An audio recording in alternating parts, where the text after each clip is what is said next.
Hey guys, welcome to my channel. I'm Gabby Zakara, and today I'm joined with an extra special guest. Um, this is James. He's a comedian, he's a radio presenter, he's a magician, he's a musician, um, and just a generally really inspiring guy. Like you've got good videos on Instagram, and just like help people help themselves, and it's really cool to see. So me and James got introduced to each other by a mutual friend about a year ago. And I can't believe it's been that long, but lockdown in the UK is just like never ended. Yeah, So we were time's flown. It's flying before. It's just gone crazy, hasn't it? But that's yeah, a very kind introduction. Thank you. yeah, no, well, thanks so much for coming on. Like, this is A pleasure. actually, I've done a lot of videos for a channel called Alkalize to Realize, and I interview people on there. But this is my first like interview that I'm going to be doing on my own channel. So, dead privilege Oh to wow, have you I'm on. honoured. I'm honoured. Good. Well, I'm honoured. So, Thank you. Well, yeah, that's amazing. Thanks for having me on. yeah. That's the right intro. Yeah, so when we actually first connected, I was traveling down south in like Cornwall and places. I was basically looking for like megalithic structures and stuff because there's loads of healing Right. to be Yeah. done around those types of areas. And I think you was going to Ibiza, weren't you? Like, what were you doing there? Did you have a good time? Do you know what? I think I missed my flight. Oh, That was this summer, wasn't it? We had that little window, and yeah, I missed my flight. I'd had this like birthday planned, and obviously lockdown happened. I had a really tough year, and I was like, right, I'm gonna go beef. I'm having a boat party. I'm gonna have all my best mates there. It's gonna be the best birthday ever. And then I was like a little bit late for my flight, and you know what you need to do if you're late is set off a bit earlier. Do you know what I mean? But it was too late for that, and I was so late, and it just like everything, all the cars were slowing down, everything was stopping. So I just like it wasn't meant to be. But it no. turns out I managed to do some gigs for my other company, which I wouldn't have got to do. It was the only gigs I got to. So it actually turned out good, but it was rubbish because I was like, it's my birthday, it's lockdown. I'm meant to be in Ibiza, and I just like sat in bed and watched films with lockdown. So yeah, no, it wasn't good, Gabby. Yeah, I know. This year, 2021. Oh yeah, everyone's year. Every year, everyone's like, right, this is my year, and then 2020 happened and just like ruined it for everyone. I know. But yeah, It's about time we stop saying that and just like, be here. Do you know what I mean? yeah, It's because like, I suppose like it's so easy to live in the future and be like, this year I'm going to be great. When really, like every moment you have that chance to say, like right now I'm going to be great, and that's all that exists, isn't it? Is the present, like the future and the past are literally just ideas. So, exactly. yeah, And it's like, I found that putting stuff, when you've got too many things to look forward to, it can ruin what's actually happening in your life. Not too many things to look forward to, but when you're looking forward to something that yeah, doesn't happen, like that holiday, really it didn't need to be as bad as I made it, because I didn't go and I was gutted. The feeling of loss, of losing out from my holiday. I was like, yeah, I was gutted for it. But yeah, so I keep trying to tell myself, no attachments for the future. yeah. Just like live here, like buzz off what you are now. That's the vibe that you need. It, But we all do it, don't we? so Holidays and this thing. even like people are really looking forward to lockdown finishing. They've released like some plan now of when it's going to happen, and they did it around Christmas time and like built everyone's hope up. And then like you got all your family planning to come round, and suddenly like a week before they changed the rules. And it's Yeah. like this, like if you just hang your hopes on it too much, they probably are trying to create this build up, then let you down to like lower the vibration and stuff. But if you allow them to do that by falling into the trap of getting too excited at what like the external is going on, then you end Mm-hmm. up letting yourself down because you've kind of put your hopes up too much, haven't you? Yeah, exactly.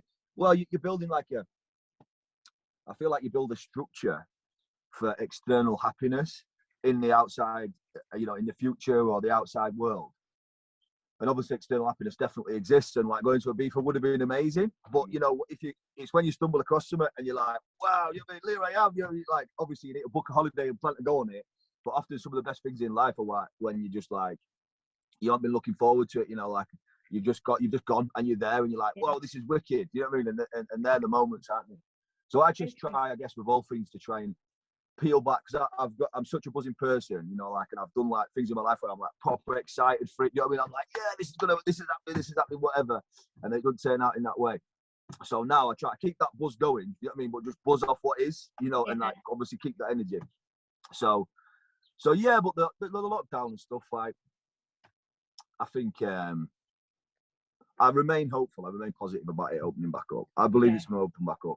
Yeah, I just think people are becoming more aware of the bullshit, basically. Like, it's just like it was over dramatized, everything was, essentially for an agenda. And people are just like fed up. They're like, some people are just like, know the truth of things. Some people just can't be arsed with lockdowns anymore. We know that it's not as bad as everyone thought it would be and all that kind of stuff. So I also think that it will all start opening up because it kind of has to. Yeah, of course it does. Yeah. Well, I mean, if they lock it down for like all next year as well, then it's clearly like going to be too, you know, it's going to damage the. God knows. Do you know what it is? I'm not even bothered now. Like, it's like it'll open when it. You know, I've got great faith in the world that as it unfolds is how it's meant to be. Do you know what I mean? And our little like minds are always trying to figure it out. Mine is. Do you know what I mean? I've spent a lot of time, and I guess it's only through my suffering trying to know what's going on that I've gone. You know what? Unless I've seen it in my vision, you know what I mean? I've seen it and I'm here, like, I know I'm talking to you right now, but outside of that, how do you know what's going on in the world? You know, it's like all our perceptions. And so you just got to take it as it comes, I suppose, unless obviously you're involved in whatever, you know, it's your job. Yeah. But I'm just an artist, so. This is why I wanted you on, because in a lot of your videos, you don't just kind of take things at face value. You just always see the bigger picture, and you always see like the best in people as well. Like, you always understand why someone's being like that, as opposed to just seeing them being like that. And one of the things about kind of like this, and you'll see with the lockdown, is there's always the balance, there's always the yin and the yang. So yeah, it's ruined the economy, it's caused a lot of people to like get depression and things like that. At the same time, it's caused a lot of people to look at their health, to like do meditation. Exactly, yeah. And everything is the divine plan, isn't it? Whether you feel like it's good or bad. So in the higher perspective of things, it is always as it was meant to be, for whatever purpose, whether you understand the purpose or not. Yeah. And it's tough, isn't it? It's tough to understand the purpose, because you're like, why does it have to? I mean, in my own life as well, because you've got to keep saying, you know, like, when something happens, and it's only with retrospect that we can see, you know what I mean, that it was meant to be and it's good. But in that moment, like now, you're like, fucking hell, planet's getting destroyed, Donald Trump, everything going on. It's just like, wow, like, why is it? But, you know, any time in history, if you have to put yourself in shoes, you would have always kind of thought that, you know, like, you would have been like, oh, this going on, that going on. I can't see much of a future. So yeah, it's important I think that's like a 101 thing, really, like, that, you know, if you've got that faith that everything happens as it should, and it's bigger than you, then, you know, it gives you a lot of freedom, because it's like, resistance is painful. Yeah.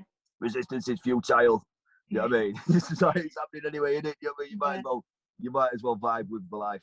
Yeah, just go with the flow, innit? Let the river of life just can take you wherever it wants the river, yeah. It's like surf the waves. Yeah, that's it. Rather than like just allowing yourself to drown in it. There's two ways of going down the river, isn't there? You can enjoy it. Yeah. You're in the river, like it or not. You know what I mean? No one's getting out the river alive anyway. Yeah. It's interesting. The biggest thing that I took from what you were just saying as well is like, basically just having faith in the moment. And you might not know why something's happening, but it's having the faith and trust that it's happening for your best good.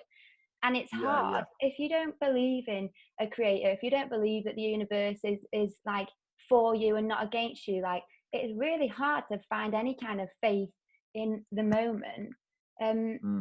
One thing, and I think that's perfectly right as well. Like, it's easy for people to, you know, people get pissed off with the idea of a higher power, with the word God, with the universe, whatever it is, with people saying they're hippies, with spirituality. People get pissed off because stuff's happened, and they're like, fuck you, you know, if there was a God, like, as if God would do this, you know what I mean? Because like, they're used to like the idea of, you know, like a Christian God that loves you, and like the understanding of what love is, and like from an individual perspective, from a one lifeline, it really doesn't make any sense if you're having a life full of suffering, that anything could love you that created that for you.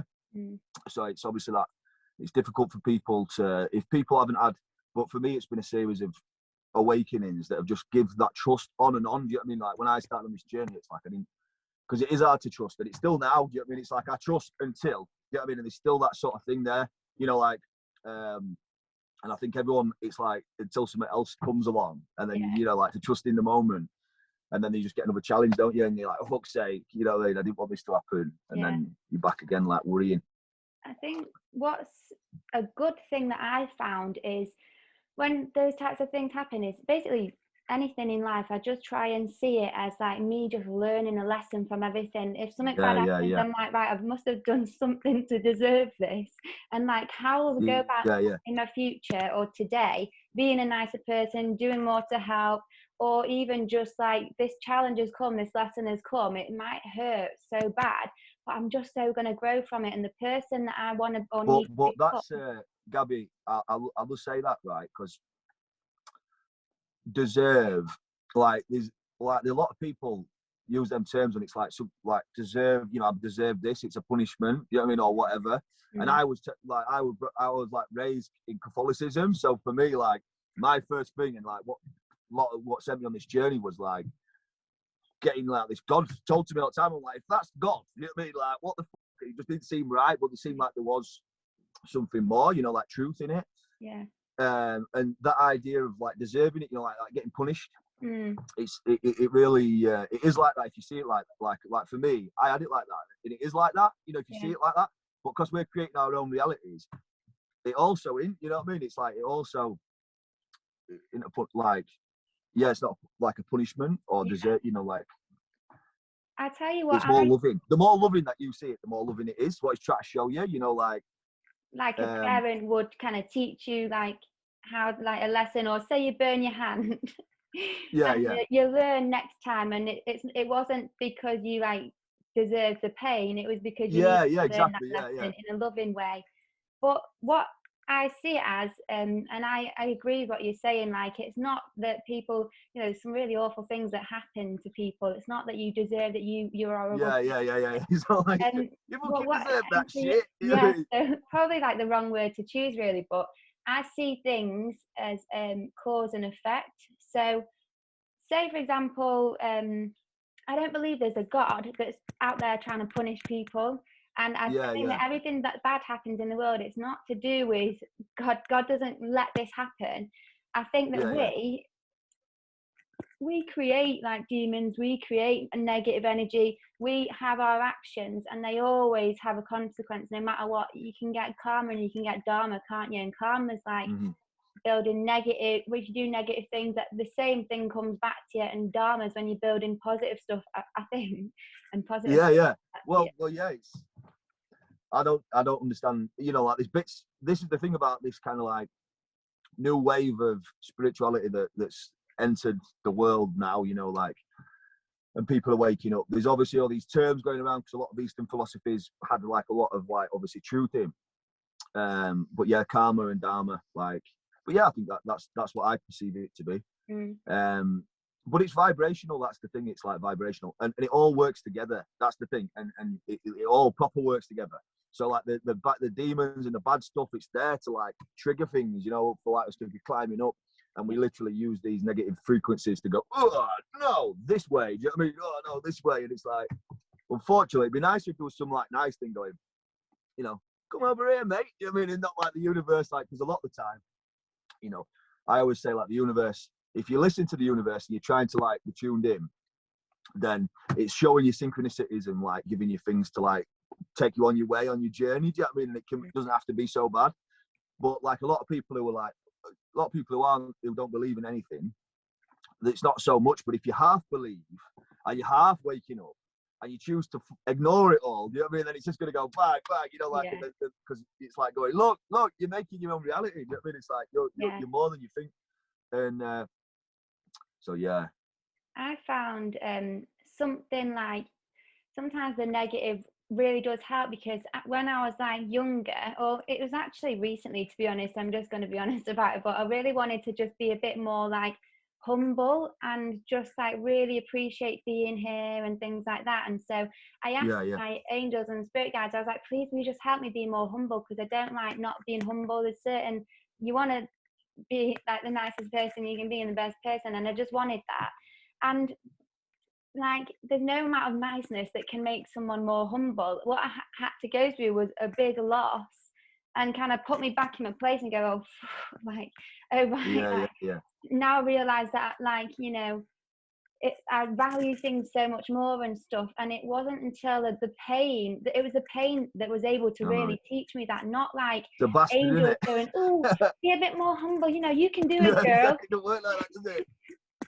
No, so it was like, sometimes that is what you need. Well, sorry, I was gonna say, don't ever ask the universe to value your life, because my mate, like a shaman guy, he ended up having a car crash. You know, he nearly died. He was like, the back body. He was like, I want the universe. He was fine, but still, be careful what you ask for. You know what I mean? So true. But yeah, you need to. Sorry, I cut you off. Sorry. No, honestly, that's a really great point, because I have actually one time said something along those lines. I thought, will you just help me learn the lesson of this, but without anything bad happening? So can I do it in a way where I don't have to experience in a nice anything way. That's what I horrible. always say. That's what I always say. And it's, but yeah, that's why I suppose as well, it's like you can be thankful when you are in a dark place, and especially when you've done, you know, when you are doing the work and you're doing like practice and stuff, and you've kind of got yourself to a point where you're observing yourself.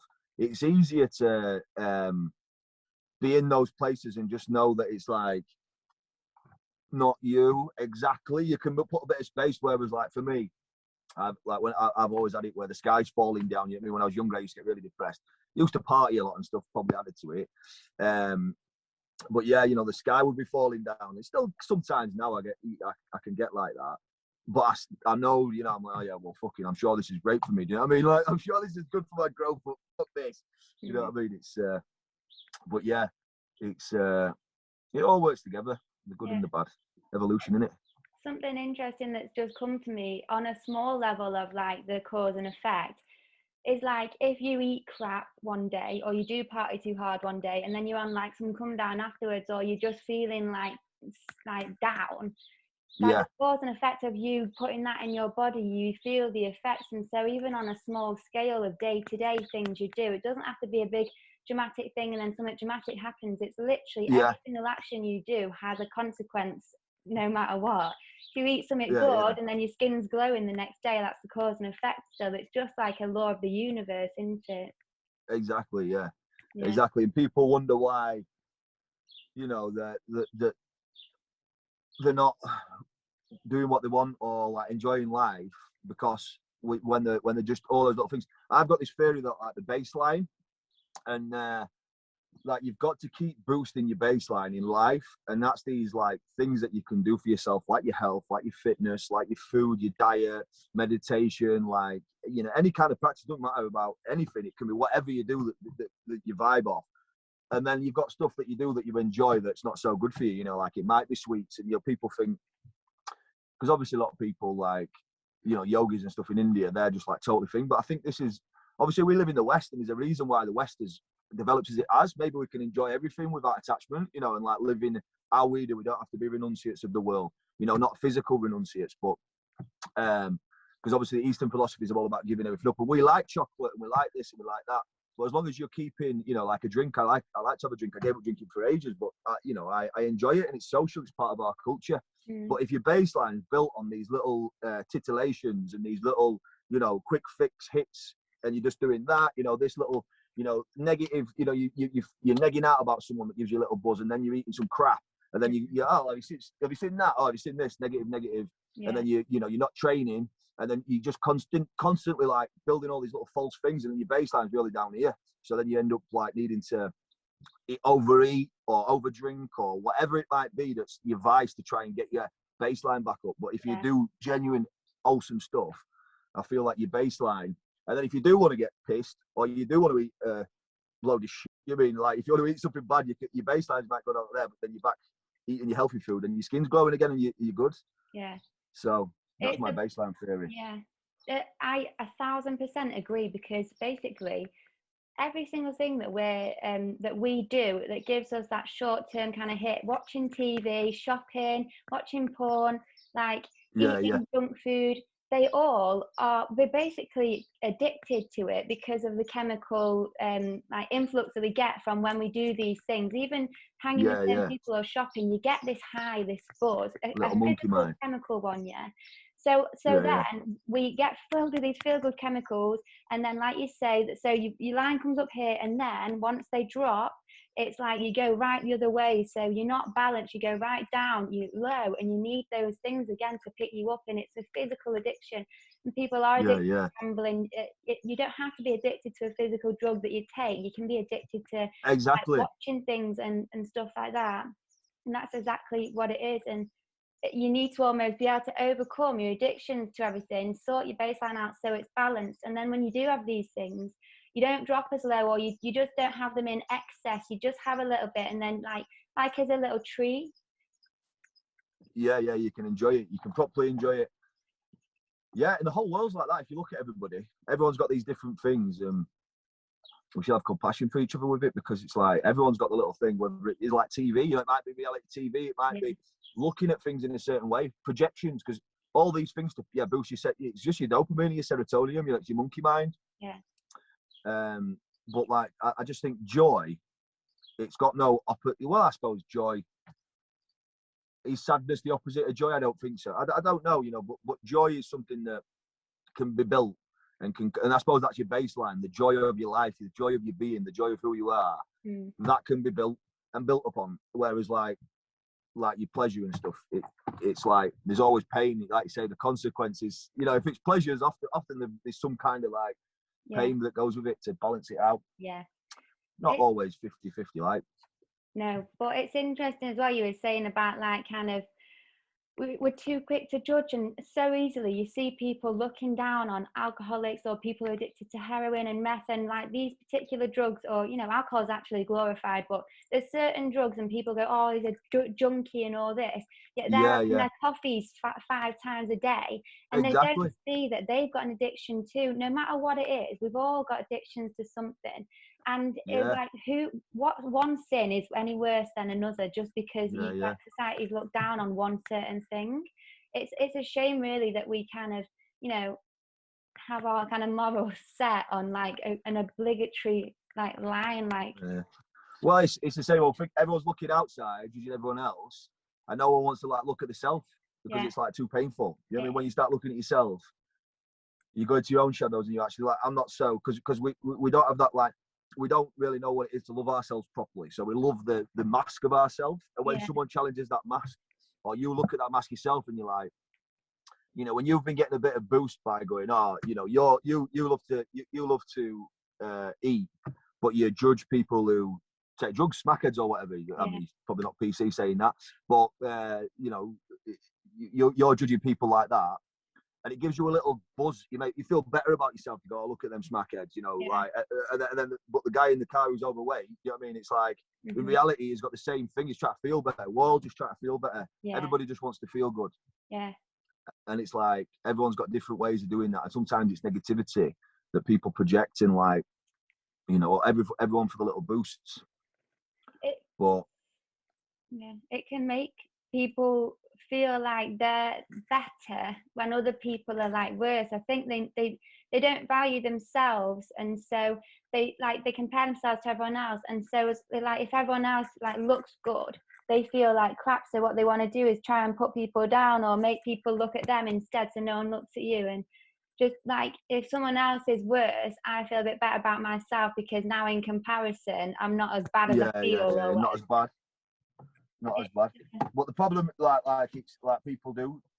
That's what people do. The ego does, because it's always sort of trying to polarize. It's the ego, isn't nature of this realm. Say again. It is the ego. It's not even them. Like it's the ego, and like that's what it is. The ego is its own entity. Like it's not. No one in their own natural nature wants to hate people, wants to put people down. Like truly, our true nature is just divine, like unconditional love. And so it's not even them that's like negative or that doesn't like, it's like just the ego, and it clouds your judgment for everything. You need to just I mean I see it as like, because I used to think you have to defeat the ego, but I see it as like we just have to evolve the ego, because the ego is just like the human perspective, and as we learn, you know, like as we go through these, like you say, all these like changes and stuff, and we learn to look at things differently, we're sort of correcting our ego. And it's like, because we are that at the net basis, every single action, this is what people find out, is about trying to get love, you know, in one way or another. Even if someone's like proper horrible, they'll go to other horrible people who are also horrible. Do you know what I mean? They sit there and be horrible, and they'll be like, oh yeah, you know, me and you were horrible together. We You know fit what I mean? It's in. like, you know, because everybody just wants connection. Everybody just wants love, you know, and it's that is what we are, because we're one thing. You know what I mean? And it's like, yeah, we are, and it's just, it's crazy to see it, and people not to get it, and people think you're mad about it. You know, it is crazy to see it, you know, because it's obvious to me, you know, like, Yeah. But yeah. What do you think it means to practice self-love then, or what does it mean for you? If someone's like, God, what, like everyone talks about self-love in spirituality, not a lot of people explain kind of how truly to do it. And so what would you say it means to you? How would you go about practicing self-love today and stuff? Well, I think it's a very simple and complex thing, like love. You know, love is very simple, but it's extremely complex.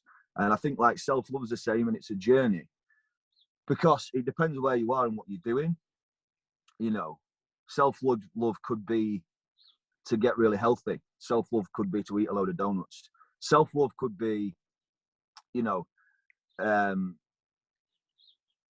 it's complete acceptance of who we are in the present moment. And then there's just so many layers to it, because as your sort of being evolves, what is good for you, I feel, also evolves. So it's you know, I mean, it's such a big question, that, Gabby, because it's like, it's the entirety of the spiritual work, I think, you know, like, as in like to learn to, because obviously everyone is us anyway, do you know what I mean? So it's like the whole world is you. So self-love is love. It's the expression of love and compassion and kindness, and, you know, and just everything, really, not even just that, you know, the work you put into life, whatever you do, all the things that you do, can either be a sort of expression of love, and therefore self-love, or it can be an expression of fear, you know, and not and unworthiness, you know, like, and not feeling good enough, you know, and, you know, however that is, you know, you could be. That's why I'm saying it's no particular thing. You know what I mean? Like, I don't think it's any particular thing. I think it's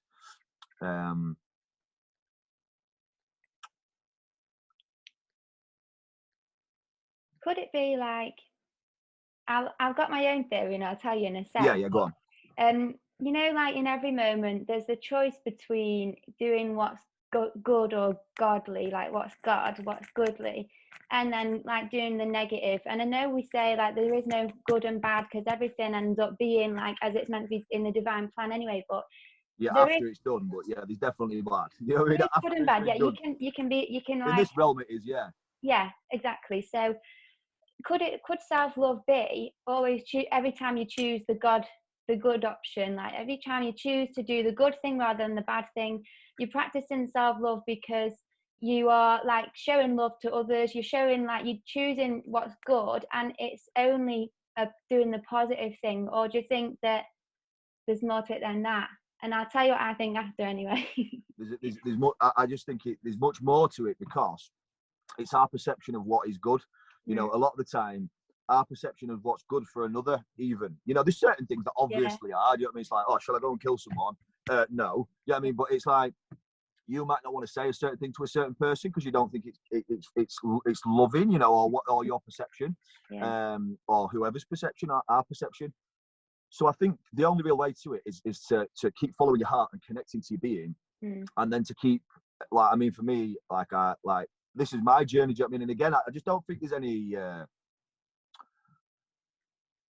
I agree with you, like, because it is. It's about looking in your being and doing what's the most godly thing, like the best thing. You know, like that little voice. You know, they say there's a little voice, and I've experienced it, but like, I think the more that you work you do, then the more that becomes the voice. Do you know what I mean? And you just got all these other chatters going on. but yeah, it's like following your heart in the present moment. What would I do if I really love myself? You know, like, and that's a good way into it. But then obviously, like, the further down you go, I think it's like, because I went through a thing where I really strict on myself. That's probably why I'm sort of saying this, because I was like super strict on myself, and you know, I thought that was self-love. You know, never eating a Mars bar, that's self-love. Yeah. You know, never drinking. Like, why would you do that when it damages your body? You know, or, you know, whatever it might be. And I went vegan. I'm still mostly vegan now, but I was like seriously over the top with it, because I thought that was self-love. And through the journey, it's like, it's balance, and you know, your actions to others as well. You know, sometimes it's so complicated. It's so complicated. It's really interesting that you've said that, because I'm there where you were. So I'm like, yeah, I'm like a raw vegan. So I eat those raw food and stuff. And I'm like just on the spiritual journey. So I'm not perfect. And there are times when I react in a way that I wish I didn't afterwards. I'm like, oh, why have I done that? But I'm always trying to do the good thing, or like trying to learn what I can in the moment, and just be a godly person, basically. And self-love to me has been like eating the food that you know isn't going to nourish your body, like the raw vegan food. It's completely changed my spirituality. It's got me so in connection with nature. It's how we like naturally would eat in nature. And it's like, it's loving my body because it's giving it the fuel it needs. It's loving my soul because it's helping me vibrate higher.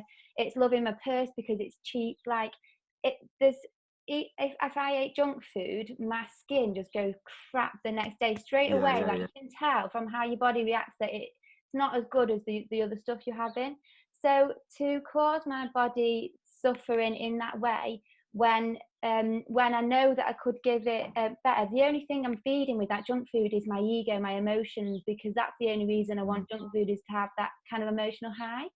And I don't, and it's not, that's not benefiting or giving self-love to my soul. It's feeding the ego as opposed to the soul. But there's been times where I've just had to eat junk food because like I just want it sometimes. And there's no harm if you sometimes just want something, because when you are too restricted, you can find then that you like almost resent other people from having it if you can't, or you just put these on exactly. yourself, and then you're not really enjoying life in a way either.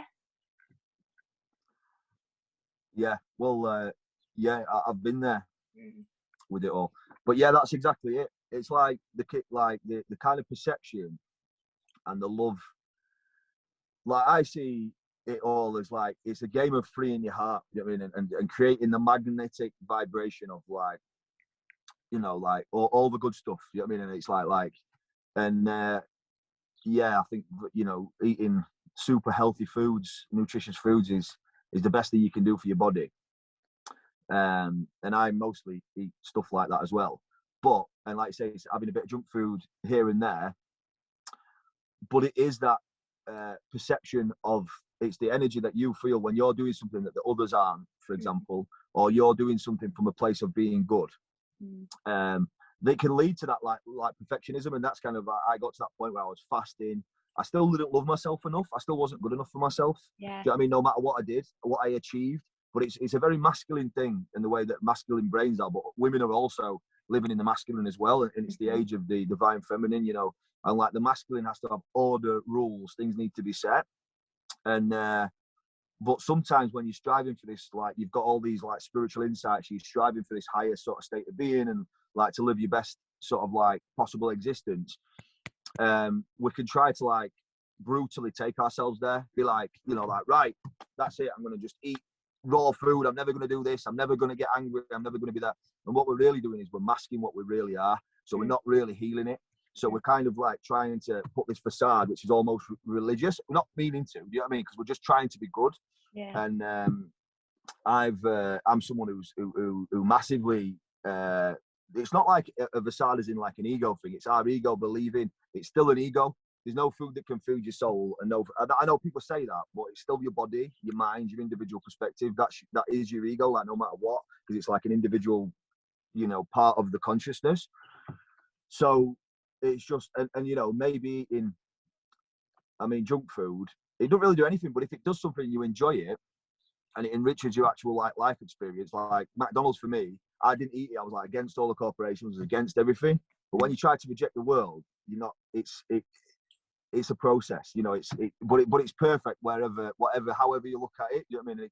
The reason why I'm saying this question, like, I've gone on and tried to explain it anyway. It's such a massive thing because it's like the whole journey is like self-love, and I might go back to that. You know what I mean? Eventually, but I've got to do it from a different place because I was doing it out of super strictness, super discipline. You know, and people always bang about discipline being great, but it's got to be in balance with the feminine energies and like love and kindness for yourself.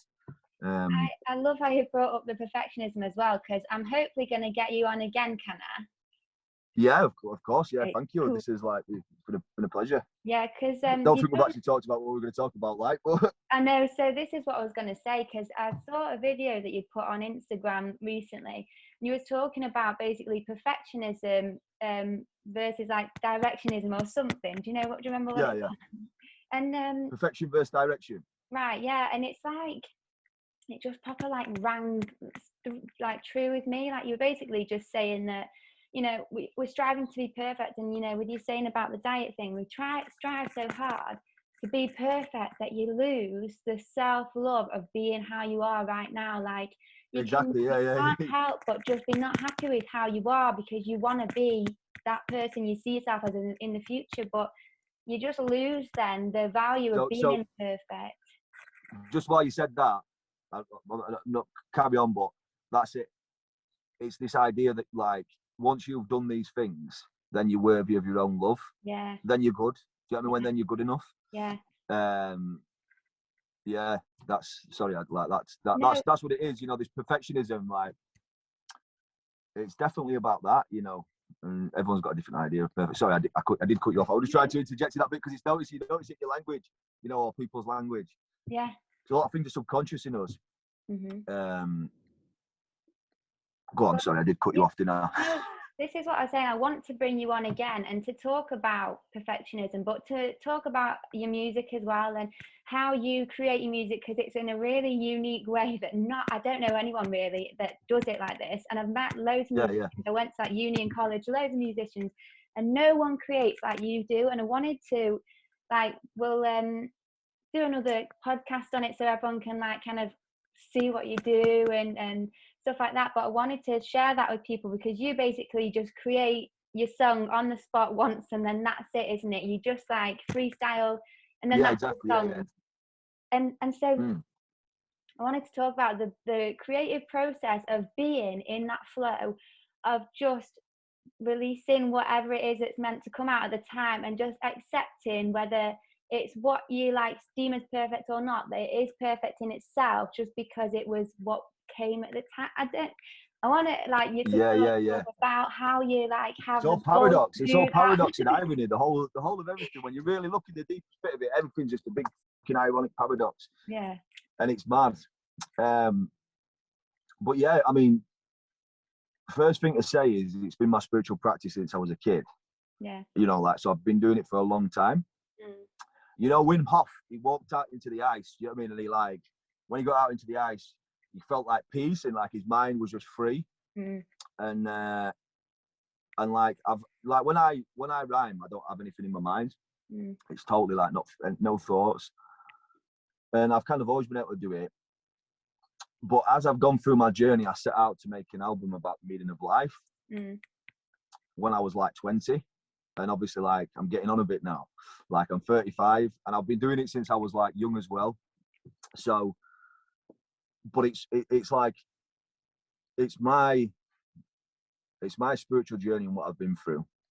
And I suppose it's pockets of those emotions and windows of those times and little, like, maybe rhyming couplets or different bits and bobs, because I've always been a rhymer, do you know what I mean? And it's like, but it's my spiritual journey and then everything I've learned. And then what I've learned is how to be able to, you know, neuroplasticity, your mind's a computer.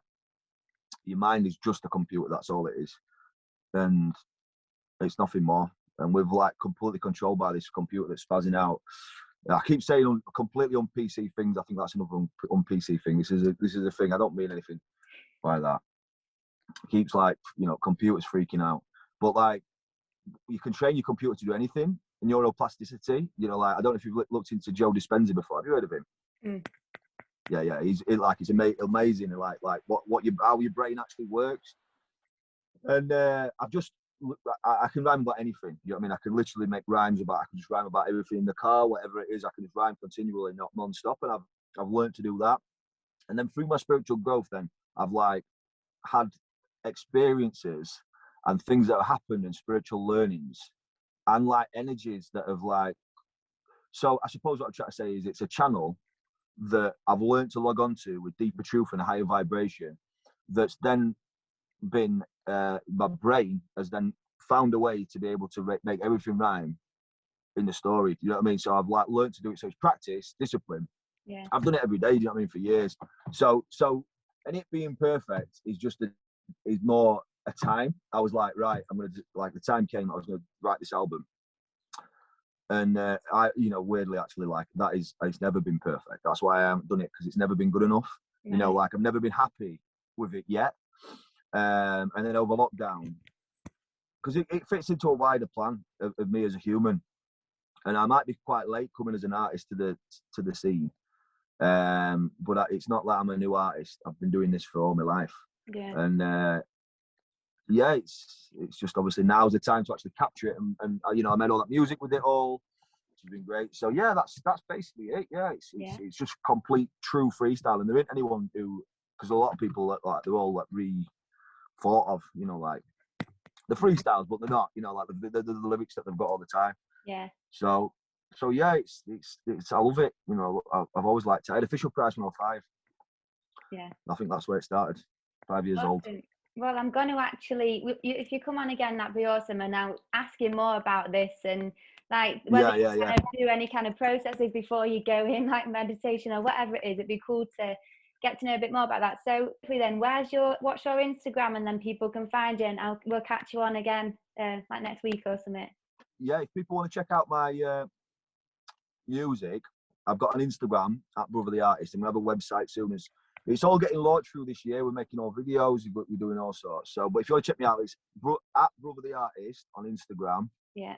And that's it at the moment. Like SoundCloud, there's a bit on there, but if you go through this Instagram and you can find it, like it's all on there, like pictures and stuff. So, okay. So yeah. Awesome. Thank you, Gabby. Thanks so much for coming on, and have an awesome day. And we'll catch you hopefully like next week or something for another one then. Yeah, perfect. All right. Nice one, Gabby. Thanks. Bye. Cheers, Ed. Bye for now. Bye.